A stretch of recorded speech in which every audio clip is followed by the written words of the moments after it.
I'm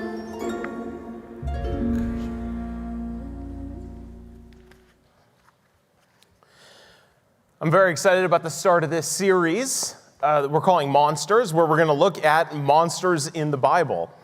But before I preach, I thought it'd be fair to just tell you exactly who the person is that's telling you all of this spiritual stuff. Because I may or may not struggle through this, if I'm honest with you. I am 42 years old, which at the age of 42... you would think I may not be stupid anymore, but that's also not the case. I have two daughters, both of them teenagers. I was at one of their practices about a week ago, and I was playing left field for the softball team, and a pop fly was hit over the shortstop, and I saw the shortstop wasn't going to get there, so I called it, and I dove at it, landing on my rib cage, and as I hit the ground, I heard pop, pop. And it turns out I've broken ribs playing softball with my teenage daughters. So a week ago, I was very happy to have a guest speaker here because I was winded just walking him and touring him through the church. And so before you take spiritual advice from me, you better just weigh up exactly who this guy is. At 42 years old, he's still diving around fields like a goofball. But if I ever grab my knees and bend over, I'm just trying to get some air. I'm not dying or anything like that. We'll make it through, okay? But this will be the first time I think I've talked for 30 straight minutes in 9 days. So we'll see how this goes, all right? But we're going to talk about monsters, and I'm looking forward to having this conversation and talking through the monsters of the Bible. Some of these monsters that we'll talk about will feel very bizarre and strange, almost like a horror movie, and others will be familiar people. Today's a familiar character that we're going to look at. But monsters are certainly a part of the month of October in our world today, and we're leading up into Halloween, and so I thought this might be a cool way for us to work through October together. And monsters are having a revival in pop culture, for sure. They're part of my childhood, but also things from the past are making their way back into today. One of the most important or famous TV shows of the last year was a revival of the Addams Family on Netflix called Wednesday, where they played off of a show from my parents' childhood and revived these monsters, which act as a normal family in our world today. When I was a kid, I loved the show Scooby-Doo. And I got a picture of some of the Scooby-Doo villains that made their way into the show. My favorite moment of Scooby-Doo was when the police officer would show up useless after a half hour and have one job to pull the mask off of the monster to show us that monsters don't really exist, right? It's just a person with an evil plot. And I loved when they would pull it off and the person would be tied up on a chair or something and they'd say, "And I would have gotten away with it too if it wasn't for these meddling kids." I loved that moment. Always so fun. And then, of course, there was the movie that Pixar put out called Monsters, Inc., where they tried to make the monsters lovable and cute. And of course they were. I've got a clip from that movie which I think sets up the idea of monster so very, very well. Take a moment and watch this clip from the beginning of that movie with me.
More toxic than a human child. Yeah. That's quite a thing to say when all the kids are in kids ministry. Monsters, Inc. asks the question, who is the monster? Who really is the monster? The big, furry, scary, otherworldly beast? Or the cute, little, cuddly, in-bed child? Monsters exist in literature, in movies, in TVs, in storytelling, because we're all afraid of something. And monsters have been a way for us to describe the reason that we're scared. You see, for years and years and years before there was television, monstrous characteristics would be given to serial killers or unexplained phenomenon because something would happen that made no sense. And therefore, there's no way that a sensible world could have created the monstrosities that people experienced. Now, the word monster actually comes from Latin words. The verb is moneo, and it means to remind, instruct, warn, or foretell. When we think of monster, I think we usually think of something scary. But the word that was described to them was to say, these things warn us. Whatever it is that is happening, if it's a beast or something malformed that flies in the air or a werewolf or whatever it is, these things are warnings. They're foretelling something is coming. When you move it from that word from a verb to a noun in Latin, it is specifically seen as a warning from the gods, indicating that misfortune is coming to you.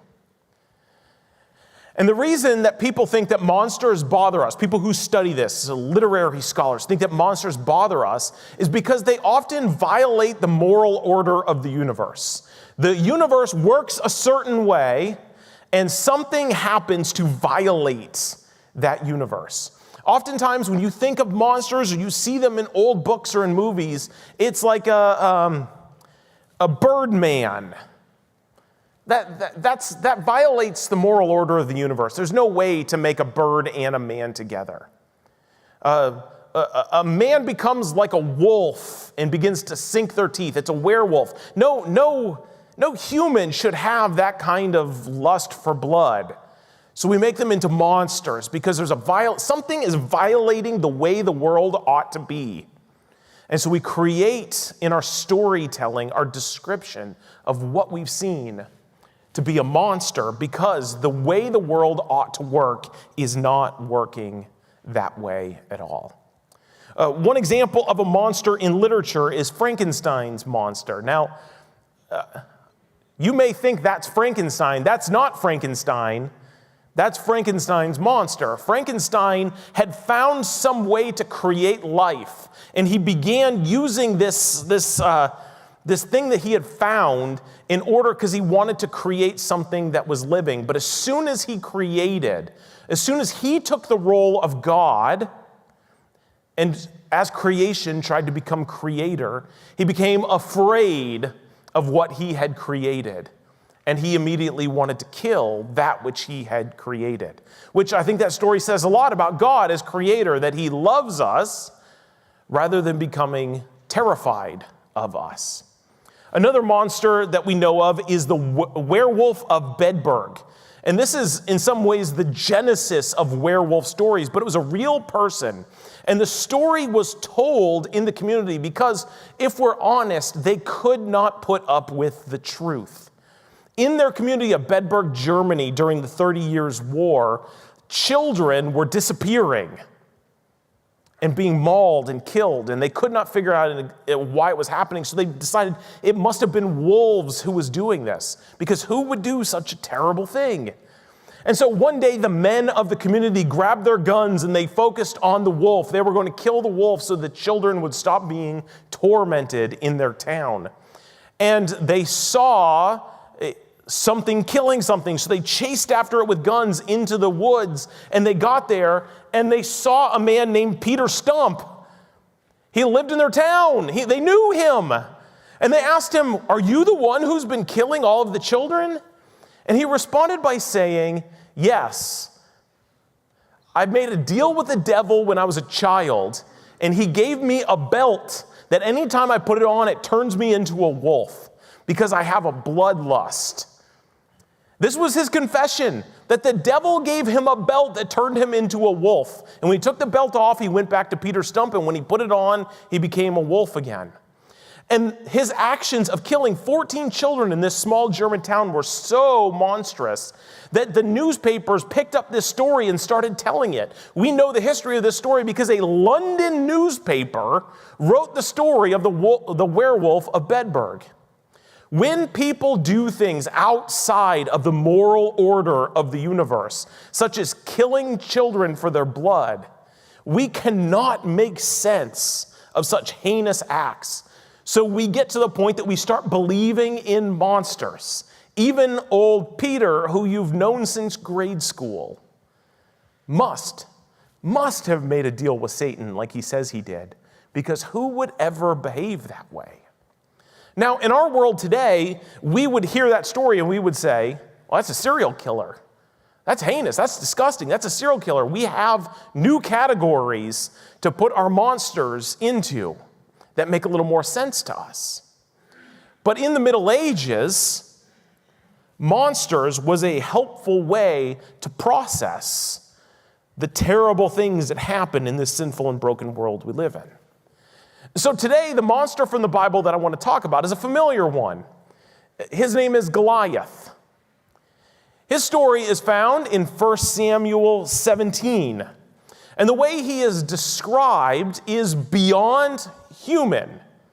Like, for example, I remember when there was a basketball player named Manute Bol who was 7'7" tall. And I thought to myself, how in the world does someone become 7'7" tall? Many rooms in my life that I'm in, I'm a 6-foot man, and I am one of the tallest people in that room at 6 foot tall. And there's this man in the NBA who's another 1'7" taller than me. Maybe you've seen pictures of Shaquille O'Neal standing next to his friend Kevin Hart. A 5'5" man and a 7'1" man. It seems absurd that these are the same kind of people. Goliath is described to us in yet another level of absurdity. You get to the point in reading this, I don't imagine that David is the hero of our story today. I imagine that after David wins this battle, I don't think he goes out there with a measurement tape and measures Goliath up to top and confirms whether or not he's as tall as the Bible says he is. But there's an absurdity to the height and the strength and the power that Goliath has. It's hard to imagine anyone being as big as described here, but his size is important, and we'll talk about that in just 1 minute.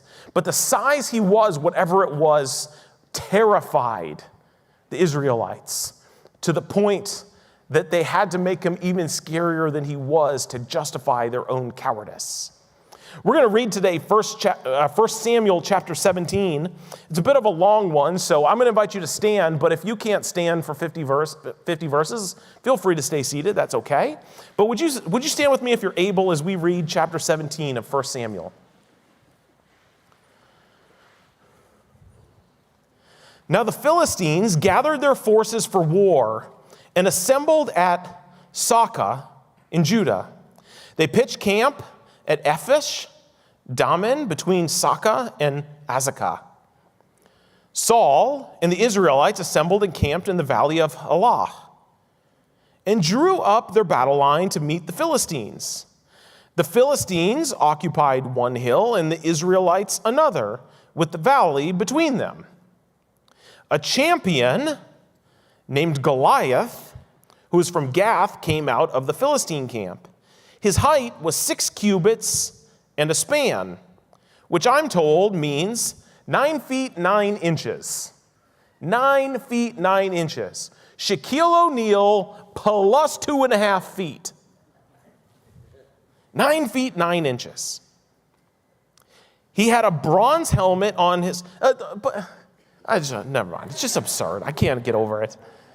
He had a bronze helmet on his head and wore a coat of scale armor of bronze weighing 5,000 shekels. On his legs he wore bronze greaves, and a bronze javelin was slung on his back. His spear shaft was like a weaver's rod, and its iron point weighed 600 shekels. That's 15 pounds. His shield bearer went ahead of him. Goliath stood and shouted to the ranks of Israel, "Why do you come out and line up for battle? Am I not a Philistine, and are you not the servants of Saul? Choose a man and have him come down to me. If he is able to fight and kill me, we will become your subjects. But if I overcome him and kill him, you will become our subjects and serve us." Then the Philistine said, "This day I defy the armies of Israel. Give me a man and let us fight each other." On hearing the Philistines' words, Saul and all the Israelites were dismayed and terrified. Now David was the son of an Ephrathite named Jesse, who was from Bethlehem in Judah. Jesse had 8 sons, and in Saul's time he was very old. Jesse's 3 oldest sons had followed Saul to war. The firstborn was Eliab, the second Abinadab, and the third Shammah. David was the youngest. The 3 oldest followed Saul, but David went back and forth from Saul to tend to his father's sheep in Bethlehem. For 40 days the Philistine came forward every morning and evening and took his stand. Now Jesse said to his son David, "Take this ephah of roasted grain and these 10 loaves of bread to your brothers and hurry to their camp. Take along these 10 cheeses to the commander of their unit. See how your brothers are and bring them back some assurances from them. They are with Saul and the men of Israel in the valley of Elah, fighting against the Philistines." Early in the morning, David left the flock in the care of the shepherd, loaded up and set out as Jesse had directed. He reached the camp as the army was going out to its battle positions, shouting the war cry. Israel and the Philistines were drawing up their lines facing each other. David left his things with the keeper of supplies, ran to the battle lines, and asked his brothers how they were. As he was talking to them, Goliath, the Philistine champion from Gath, stepped out from his lines and shouted his usual defiance. And David heard it. Whenever the Israelites saw the man, they all fled from him in great fear. Now the Israelites had been saying, "Do you see how this man keeps coming out? He comes out to defy Israel. The kings will give great wealth to the man who kills him. He will also give him his daughter in marriage and will exempt his family from taxes in Israel." You may want to write that down. That doesn't sound too bad. David asked the men standing near him, "What will be done for the man who kills the Philistines and removes this disgrace from Israel? Who is this uncircumcised Philistine that he should defy the armies of the living God?" They repeated to him what they had been saying and told him, "This is what will be done for the man who kills him." When Eliab, David's oldest brother, heard him speaking with the men, he burned with anger at him and asked, "Why do you come down here? And with whom did you leave those few sheep in the wilderness? I know how conceited you are and how wicked your heart is. You came down only to watch the battle." Spoken like a true oldest brother, right? "Now, what have I done?" said David. "Can't I even speak?" He then turned away from someone else and brought up the same matter, and the men answered him as before. What David said was overheard and reported to Saul, and Saul sent for him. David said to Saul, "Let no one lose heart on account of this Philistine. Your servant will go and fight him." Saul replied, "You are not able to go out against this Philistine and fight him. You are only a young man, and he is a warrior from his youth." But David said to Saul, "Your servant has been keeping his father's sheep. When a lion or bear come and carried off a sheep from the flock, I went after it, struck it, and rescued the sheep from its mouth. When it turned on me, I seized it by its hair, struck it, and killed it. Your servant has killed both the lion and the bear. This uncircumcised Philistine will be like one of them, because he has defied the armies of the living God. The Lord who rescued me from the paw of the lion and from the paw of a bear will rescue me from the hand of this Philistine." Saul said to David, "Go, and the Lord be with you." Then Saul dressed David in his own tunic. He put a coat of armor on him and a bronze helmet on his head. David fastened on his sword over his little tunic and tried walking around because he was not used to them. "I cannot go out in these," he said to Saul, "because I'm not used to them." So he took them off. Then he took his staff in his hand, chose 5 smooth stones from the stream, put them in his pouch and his shepherd's bag, and with his sling in hand, he approached the Philistine. Meanwhile, the Philistine, with his shield bearer in front of him, kept coming closer to David. He looked David over and saw that he was little more than a boy, glowing with health and handsome, and he despised him. He said to David, "Am I a dog that you come at me with sticks?" And the Philistine cursed David by his gods. "Come here," he said, "and I'll give your flesh to the birds and to the wild animals." David said to the Philistine, "You come against me with sword and spear and javelin, but I come against you in the name of the Lord Almighty, the God of the armies of Israel, whom you have defied. This day the Lord will deliver you into my hands, and I will strike you down and cut off your head. This very day I will give the carcasses of the Philistine army to the birds and the wild animals, and the whole world will know that there is a God in Israel. All those gathered here will know that it is not by sword or spear that the Lord saves. For the battle is the Lord's, and he will give all of you into our hands." As the Philistine moved closer to attack him, David ran quickly towards the battle line to meet him. Reaching into his bag and taking out a stone, he slung it and struck the Philistine in the forehead. And the stone sank into his forehead, and he fell face down to the ground. So David triumphed over the Philistine with a sling and a stone, without a sword in his hand, and struck down the Philistine and killed him. David ran and stood over him. He took hold of the Philistine's sword and drew it from the sheath, and he killed him, cut off his head with a sword. When the Philistines saw that their hero was dead, they turned and ran. Then the men of Israel and Judah surged forward and shout and pushed the Philistines to the entrance of Gath, to the stones of Ekron.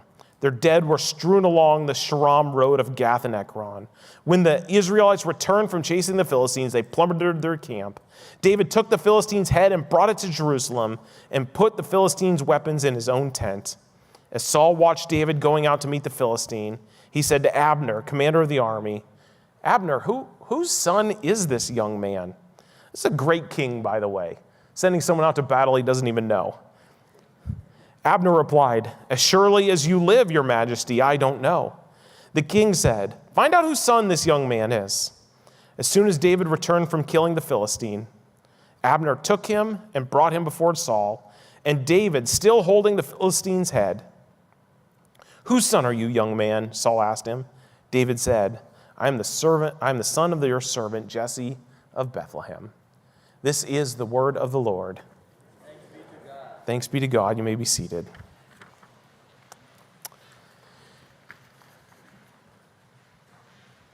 Goliath is a human, but Goliath is a monster. 9 feet, 9 inches. He's threatening to tear people limb by limb and feed their flesh to the birds of the air. This is what monsters do.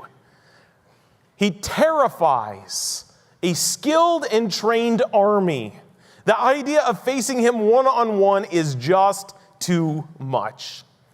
Goliath overwhelms. But let's talk for a minute about King Saul, if we could. King Saul is the one who really ought to be the one going out to deal with Goliath. But he's a coward. But we're told that King Saul, when he becomes the king, that his qualifications are pretty minimal anyways. You may or may not remember this, but at the beginning of 1 Samuel, when we're told about King Saul, these are his qualifications to be king.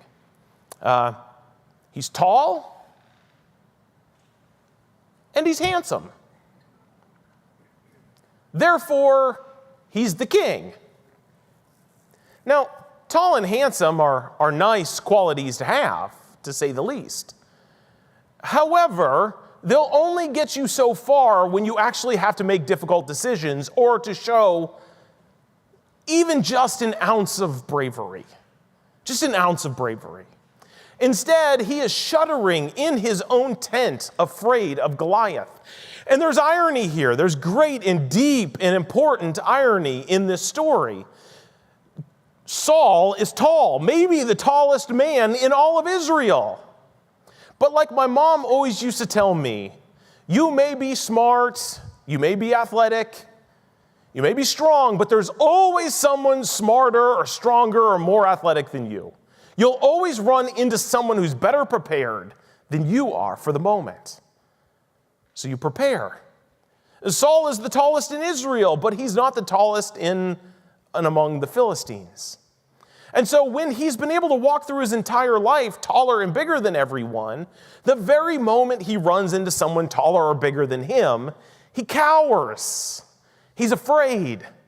He can act big and brave when he's the biggest and the bravest, but when someone is bigger and braver than him, he has no imagination for how to take on such a monster in his own life. Now, King Saul has problems. He's got problems. First and foremost, his qualifications for king do not help him here at all. Second of all, the problem that he has is that he is afraid of losing. And third of all, his problem is that he no longer understands the God who anointed him as king of Israel.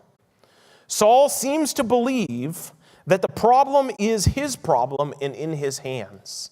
And when the problem is his problem and the problem is in his hands, and he can't imagine how Yahweh, his God, might help him, all of his qualifications feel even smaller than they did at the start of the day. He's weighing up the situation through pure logical lenses. That guy's big, I'm big, he's bigger. End of story. How can you possibly summon bravery when you only use the logic of the situation in front of you? Saul's further problem is that he joins with David's brothers in assessing that believing that Yahweh might deliver them is just simple conceit.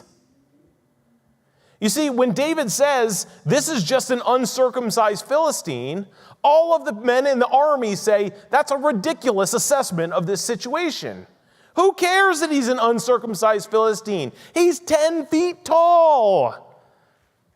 You can't defeat 10 feet tall. And David says, have you not forgot that you are Yahweh's army? What is wrong with you? Go and take him on. God will provide. God will help. And they would say, do you not understand that he's 10 feet tall? This is the logic that they could summon. And when David possibly questions their logic, they put him off as a small shepherd boy who's conceited and full of himself. And then finally, King Saul's final problem is that David is the opposite of Saul in every way, shape, and form. David is little. Saul is big. Goliath is bigger.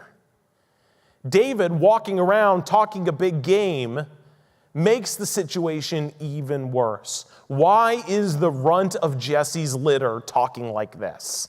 Does he not understand the way the world works? Does he not understand that the tip of Goliath's spear is 15 pounds? Why won't that little boy shut up? David is the opposite of Saul in every single way. Little versus tall. Brave versus coward. Believes that God might deliver them. Hasn't considered the possibility that God might deliver them. And so, like David, we should recognize that when we face monsters, our imagination matters.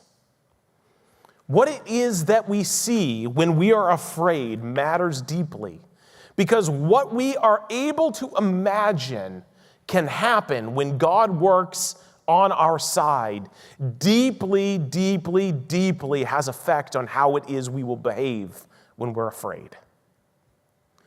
When we're afraid, if we just simply weigh up the fact that the monster in front of us is 10 feet tall and the tallest guy I can see is 6'5", we will continue to be afraid, and the monsters in our life will get bigger and stronger and scarier and unbeatable. When we're afraid and we just simply look at the logic of the situation, we will remain afraid till the day that we die. I wonder sometimes if David hadn't shown up in this situation, if King Saul and his army would still be sitting in that valley listening to Goliath taunt them every day 6,000 years later. How was this situation ever going to end without a brave David coming to say, Yahweh will deliver us? The stalemate was a stalemate only because of the lack of imagination and belief in Yahweh from the Israelite army. Any single one of those soldiers could have had David's imagination that God might show up and provide them favor and give them victory. Any one of the circumcised Jews in the army could have stood up to that uncircumcised Philistine. Any one of them. And they were all more colored by their fear than any sort of bravery. And so, what we learn in this story is that David and Saul, and all of David's brothers as well, are confronting the same set of facts. It's not like David walked into the situation and re-narrated the facts. The facts were the facts. That guy's huge. If you try to take him on in a fist fight, he's going to beat you. The facts were the facts. The facts do not change when David shows up. They were weighing, all of them, the same set of facts. But what David brought to the situation was a God-dominated imagination. His assumption was that Yahweh was on his and their side, therefore they had the advantage. That's all David had. That's it. He brought nothing to the table other than a God-dominated imagination. Are we not Yahweh's people? Do we not believe that Yahweh is the one who created the universe? Do we not believe that Yahweh wants us to overcome this situation? Do we believe these things, yes or no? This is the only thing that David brought to the table. That's it, a God-dominated imagination. And before long, Goliath is on his back, and his head is on a spear brought into Jerusalem. David did not provide any kind of fancy warfare. He fought off the prey of his sheep. He used something that he knew from the fields. And just like that, after 40 days of being taunted, Israel is the victor. And so to close up today and to lead into our ending, I want to ask you what the monsters are in your life. You're not going to the bottom of a valley and facing Goliath, and I understand that. But we do have monsters in our lives, things that we give credence to, things that we're afraid of, things that we build up to more strength and more power than they have in reality. There are things like you might have a job that feels too big to tackle at work.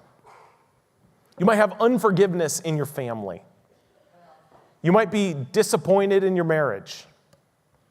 You might have anger at your kids or your parents. You might not have enough money to live the life that you have.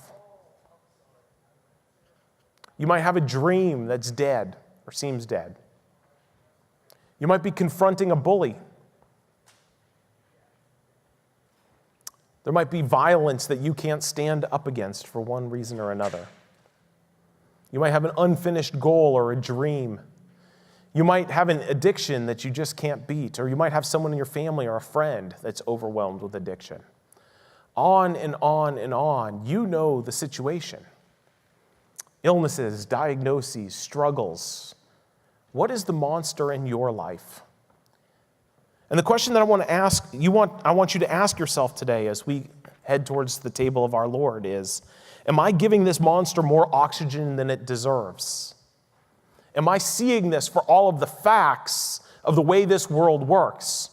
Or can I possibly have a God-dominated imagination? Is it possible that the things I face in life that bring me fear, that scare me, that set me back, that put me down, that keep me from moving forward, is it possible that I'm more like Saul in this situation, overwhelmed by the facts, instead of like David, who doesn't come and present new facts? David recognizes that Goliath is scary and big. David never once questions their judgment about whether or not he's 10 feet tall. The facts don't change when David shows up. David just reminds us that God is with us. And when we see that God is with us, we can move forward in a very, very different way than when we believe that we're facing it all on our own. With God, we don't need to retreat. We don't need to sit back and be taunted every day. We don't have to be afraid. Because a God-dominated imagination invites us to move forward and to face the monsters in our life and to find that God can help us overcome the things that are holding us back. And finally, I want to remind you of Jesus as we come to the table. Jesus says in John chapter 16, "In this world you will have trouble. In this world you'll face monsters. In this world you'll be afraid. In this world there will be things that seem too big for you to handle. But take heart," Jesus says. "I have overcome the world. I've defeated the enemy. I've beat the enemies. I've overwhelmed that which overwhelms you." And so today we come to the table that Jesus set for us to receive the body and blood of our Lord. And this is the way in which Jesus defeated the world, the way that he overcame the world that can cause us trouble. He gave his body and blood for us. He died on the cross that this world could be overcome. And so today, receive the gift of Jesus' sacrifice given for you. Because Jesus has done this that you might overcome. Jesus sees your weakness. He sees your sin. He sees your fear. He sees that which stumbles you. And he died for moments like that you might be forgiven and set free.